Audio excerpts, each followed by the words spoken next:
Imagine the scene. A tranquil New York dawn torn apart by a chilling discovery that would send ripples of shock and mystery through the city. On the cusp of a brand new decade in 2009, Shelley Covlin, a high-flying finance executive, was discovered lifeless in her bathtub. Her home, once a beacon of warmth and joviality, now an eerily silent, haunted shell, a silent testament to a horrifying tragedy that had played out behind its doors.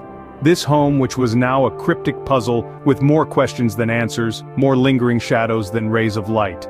The initial wave of shock upon discovering Shelley's lifeless figure was soon replaced by utter confusion. The first responders rushing to the scene were met with a conundrum. There were no apparent signs of a struggle, no telltale indications of foul play. Just an unfortunate accident, they concluded, a tragic mishap in the bath that had cruelly cut short her life. They ruled her death as accidental, and with a sense of finality, the case seemed closed.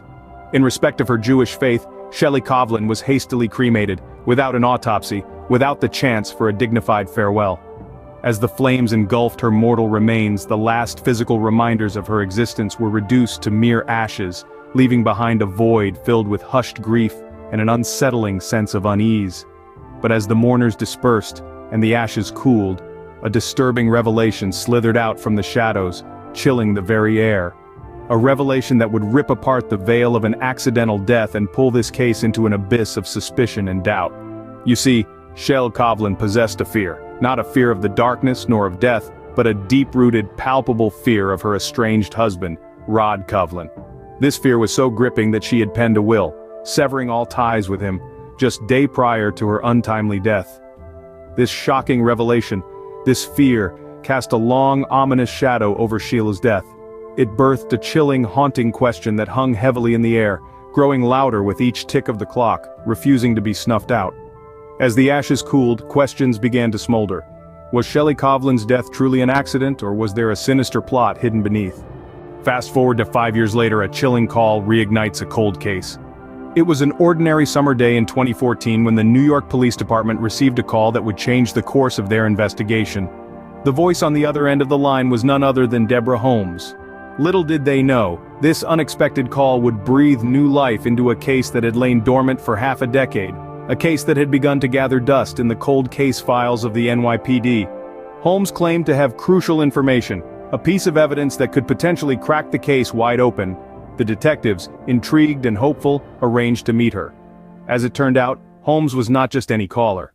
She was a close friend of the victim, Shelley Covlin, and she had been in possession of a piece of information that would turn the tide of the investigation. Some days before her untimely death, Shelley had confided in Holmes about a significant decision she had made. She had drafted a new will, one that sought to cut Covlin off from her considerable wealth. This was a drastic shift from her previous will, which had left her entire estate to him. This new will, if it could be found and validated, would serve as a strong motive for murder. This revelation was like a shot of adrenaline to the investigation. Suddenly, the pieces of the puzzle started to fall into place. The detectives had a new lead, a new direction to pursue. The focus of the investigation shifted towards Rod Covlin, the man who stood to lose the most from Shelley's new will. His actions, his alibis, his entire life was now under the microscope. As the detectives delved deeper into the case, they began to uncover a web of deceit, lies, and manipulation. The seemingly perfect couple's life was not as it appeared.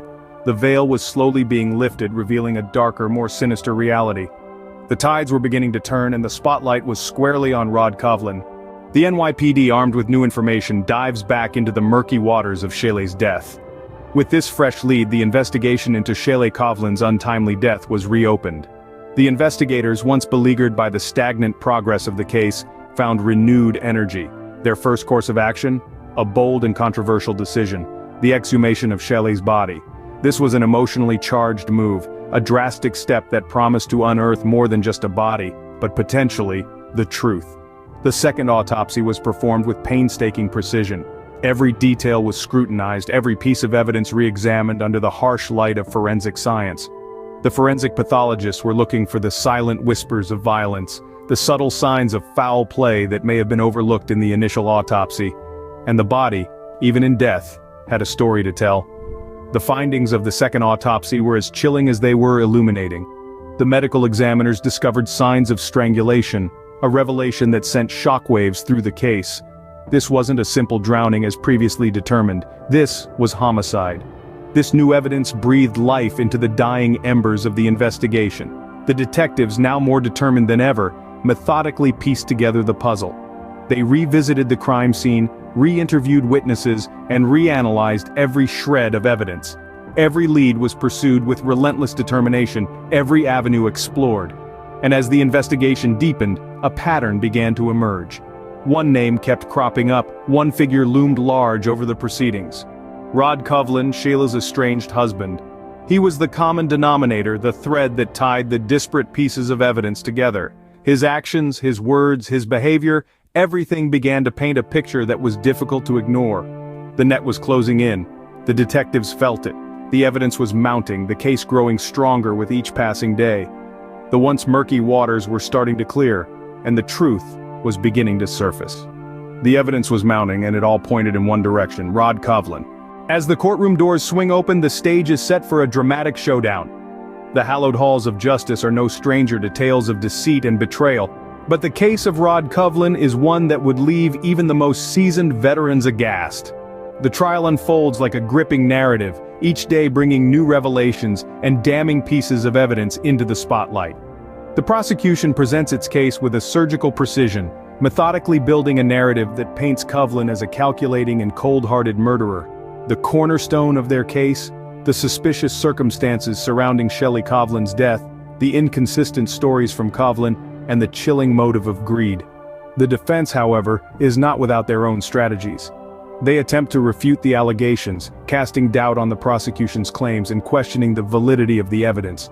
They present Covlin as a grieving husband, misunderstood and wrongfully accused, a man caught in the crosshairs of a tragic event. They argue that the evidence is circumstantial at best, and that the prosecution is relying heavily on speculation rather than solid proof. The defense's plea resonates through the courtroom, innocent until proven guilty. Yet the prosecution fires back, unfazed. They parade a series of witnesses, each one corroborating their narrative. Forensic experts, friends of Sheely, even Covlin's own daughter testify, painting a grim picture of a man driven by avarice and malice. The tension in the courtroom is palpable. Every word uttered, every piece of evidence presented seems to push the scales of justice, teetering them precariously between guilt and innocence. The air is thick with anticipation, the spectators holding their breath as the prosecution and defense deliver their closing arguments. The jury, the silent observers of this intricate dance, have a monumental task ahead. They have heard the arguments, seen the evidence, and now they must decide.